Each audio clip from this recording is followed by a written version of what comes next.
Am I the a-hole for telling my mother-in-law to shut the F up?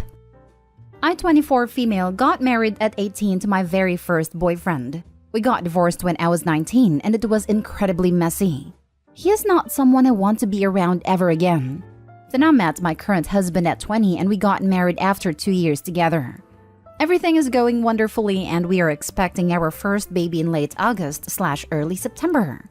My husband knows about my divorce and never told his family. But when we were dating, his family looked me up and found out.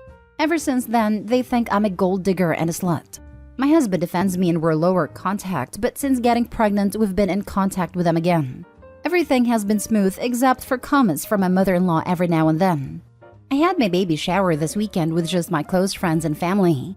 Everything was going well until my mother-in-law brought up my divorce in conversation with my mom, making some sort of comments like, "Aren't you glad your first grandbaby is with my son and not with her ex-husband?"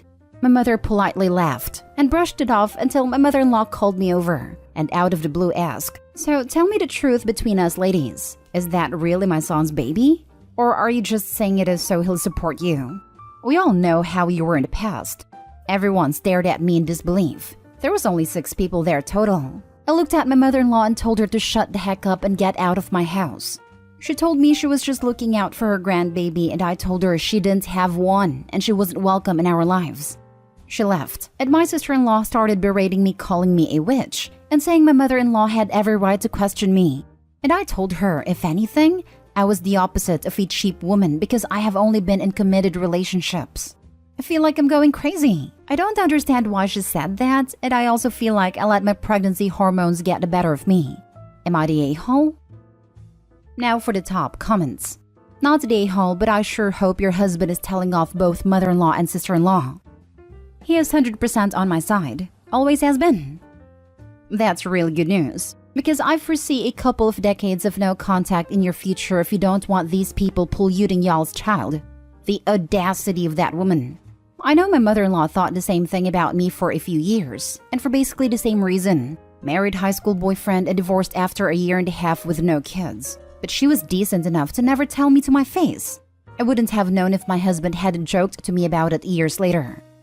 Not the a-hole, and bizarre. How is a divorced woman automatically cheap? Is this a Jane Austen novel? She's very old school German, so maybe that's a thing in their culture. I have no idea.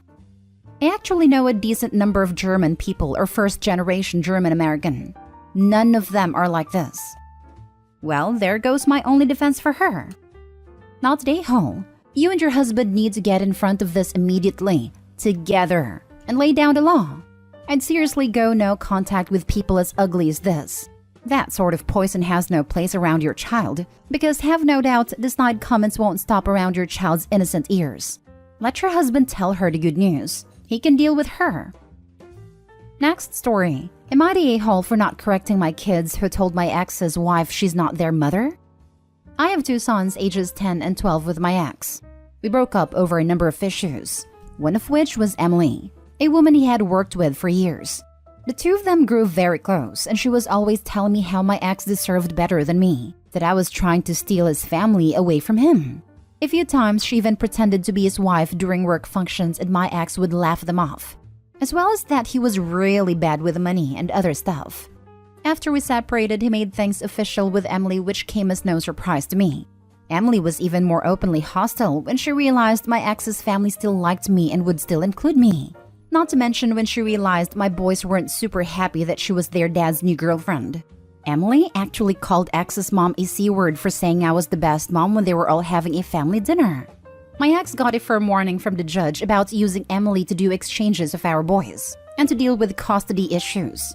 This was after her confronting me a number of times during exchanges, in front of my children, and of her showing not just hostility but saying things that could be taken as alienation of a parent.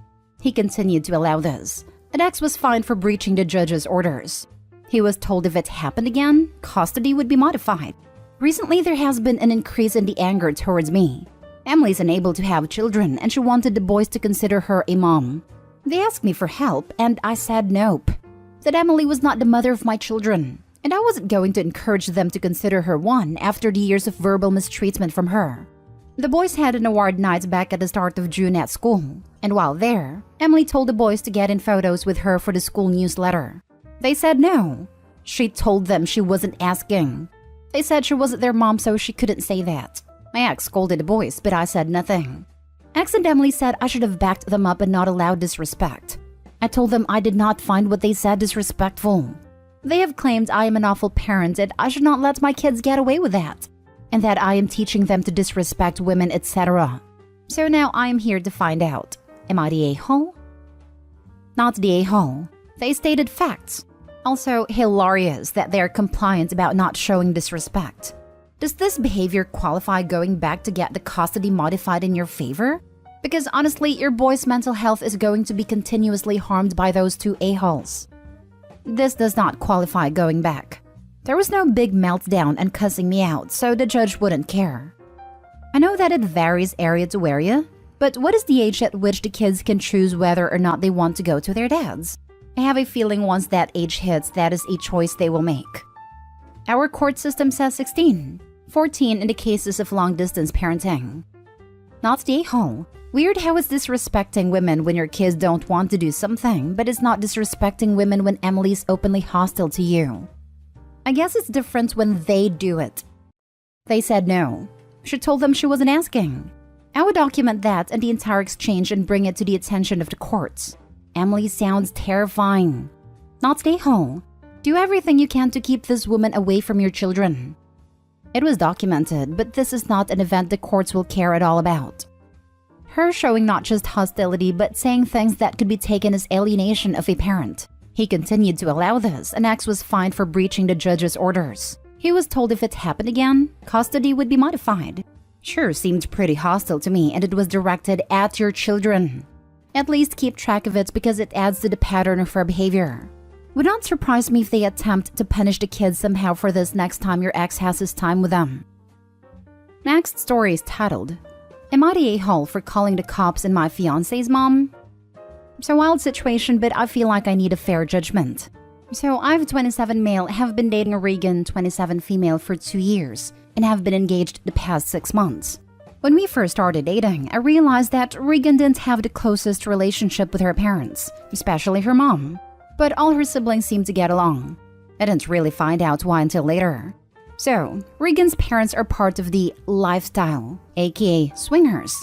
Growing up, this was really rough on Regan. Everybody in her small town knew and people made fun of her relentlessly. She hated it, but at the same time they were her parents. Well, when Regan was a senior, her mom's videos were posted onto a website. Boys in her grade found them, made her life hell. So she immediately went to a college far away, where we first met, and she really hasn't had a relationship with them. We live like 30 minutes from them and see them only at Christmas. Her parents are always reaching out to her, however. And so I've seen as the guy isolating Regan from the family. I come from a traditional family, church on Sunday types. Regan fell in love with this and really attached herself to my mom. They have gotten super close. Regan always talks about her liking my normal parents. So Regan decided to not invite her mom and dad to the wedding. She said she's embarrassed of them and doesn't want people knowing who her mom is. She even asked my dad to walk her down the aisle. Her siblings got angry with us and she decided to cut them off as well and not invite them, which caused Regan's mom to explode. She's called us so many times the last few months and tried showing up at our place. I've had to tell her to leave every single time as Regan didn't want to, which is leading to the image of me isolating Regan. So this weekend, Regan was at a bachelorette party. I was home alone. I hear someone at my door. I see it was Regan's mom and she looked emotional. I spoke through the doorbell and told her Regan wasn't home and that she needed to leave. She kept knocking and saying, I know she's in there, I just want to talk. I said she wasn't home and that she needed to leave. Well, she walked to her car parked on the driveway and made a phone call. At this point, my neighbor texted me and asked if everything was okay as he heard yelling. Regan's mom came back to the door and kept pounding on it, saying she wanted to talk to her daughter. I told her she had 1 minute to leave the property. She didn't, so I called the cops. She was arrested for trespassing. Regan came back and I told her what happened. She was upset at me, but then understood once I showed her my neighbor's text and doorbell footage. Regan's siblings are angry, however, and so is her dad. I can't help but feel like I did go too far. Am I the a-hole? Edit. For people asking, Regan basically ghosted her parents in college. She told her siblings why she didn't want a relationship. They didn't agree with her reasons, and that is why she cut them off too. Her parents should be aware of the reasons through the siblings. Now for the top comments. Not Day Hall. Her parents are certainly free to be swingers, but it was very selfish not to think about how their lifestyle choices impacted their children. Regan is an adult and has made a decision not to have them involved in her life. Her mother was warned, but ignored it. You are free to choose, but choices have consequences. This. Also, I'm sure there is a way to be swingers discreetly that doesn't involve having them in the home where your minor children live. Or, uploading videos with your face uncensored? Aside from Hollywood, what kind of parents even does that? Not Day Hall, but look at it from their perspective. I would think the same thing if my daughter cut me off. Regan needs to explain her feelings clearly to them as to why they aren't welcome in her life. Regan also likely needs therapy. But the daughter had almost no relationship even before she met him. Ignoring that and blaming the guy is a clear indicator that they don't take any responsibility for the estranged relationship. It's a common way people take to dealing with things they can't accept the responsibility for. I can't be wrong. There's no way my darling Regan is doing this herself. It must be that awful boyfriend of hers. She can tell them all she wants until she turns blue in the face, but they won't listen because they don't want to hear it. They'll find any reason not to trust it. That's exactly what happened to me. A narcissistic mother with no concept that she's an awful parent. Accusing the guy that told me you don't actually owe her anything, you don't need to put up with her, of isolating me because there's no chance in hell she could possibly ever have been the issue. 2 kids, 15 years, and still no contact with her later, and she still tries to tell people she's not a problem. My sister has moved away from her since and doesn't let her kid around her either. Not Day Hall. Jesus, your girlfriend has every right to not want to be around her parents. I can't even imagine how awkward and uncomfortable she felt when she was around them. And you have every right to call the cops on her mom. She was trespassing, apparently causing a scene, was warned that the police would be coming, and she still stuck around until the police showed up. Now for the last story. Am I the a-hole for renovating my house against my parents' wishes? About 6 months ago, I, 27 female, bought my childhood home from my parents. They both were having trouble getting up the stairs and felt they needed to downsize. They wanted to keep the house in the family since they had bought the house from my mother's grandparents. They were going to originally sell to my younger sister since she's the only one that plans to have kids and it is a big house, but she was not in the place to buy it at a time. My parents have spent a lot of money over the years fixing the house to their tastes, and the house is very beautiful. But me and my mother's tastes are very different. Plus, because my father took so long doing each part of the house himself, there are certain parts of the house that look more outdated than the rest. So I've been making plans to renovate most of the rooms. The only part of the house that is remaining the same as it is now is the master bedroom. While I had my parents and sister over for dinner last weekend, I told them about what I'd be changing. They all lost it on me, saying that I was destroying the memories we've made in the house. I disagree, since I have the right to make the house my own, and by their logic, they shouldn't have changed anything after they bought it from my mother's grandparents. They settled down after that, but a couple days ago I found out that my father had called my contractor and tried to fire him, stating that he was the actual owner of the house. When I called my father about it, he told me he would have never sold to me had I mentioned that I would be changing anything. I've since had to go no contact with most of my family because they won't stop calling to yell at me. Not the a-hole. It's your house. It's that simple. Yep, Adobe already gave them the perfect situation as an example. By their logic, they all should still be living in the house as it was when it was designed and built by Opie's great-grandparents. So like what, in the 1940s? As it sounds like Opie's dad had been remodeling the house for the past 30 years, the dad has zero room to be as butthurt as he is. And Opie, any stranger who had bought the house if you or your sister hadn't, would have undoubtedly renovated and remodeled. So many sellers don't understand it's not their house anymore. I can top this. When we bought our present home, I made good friends with a neighbor who was good friends with the former owner's best friend. The previous owners had totally decked out their son's room into something out of a magazine, painting a certain character and their friends on the walls with a matching wallpaper border. We are talking 4 to 6 feet tall characters, full color on all of the walls. Our son wanted something calmer and plain walls. At an MLM get-together that my friend dragged me to, the previous owner's BFF and the rest of the gang was there. The topic of me owning the house came up, and stupid me asked if they thought previous owner would like some of the wallpaper for her son's book, since I would be tearing it down. Their response, "You're redoing the baby's room?" Totally aghast that I would commit such a travesty to a work of art for a long-awaited baby.